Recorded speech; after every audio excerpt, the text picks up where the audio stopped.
আমার কাছে আসে, হট অয়েল মাসাজ করতে এসছে। তার দেখলে হেয়ারে প্রচণ্ড মানে অনেকদিন আগে সে জানতে পেরেছে।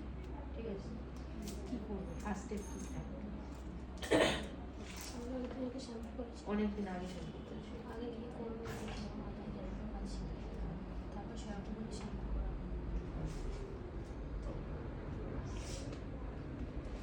ওয়্যাক্সিংয়ের সময়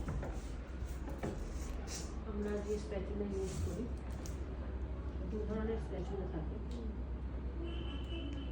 ইউজ করার সময় মেটাল ইউজ করবো না কাঠেরটা ইউজ করবো?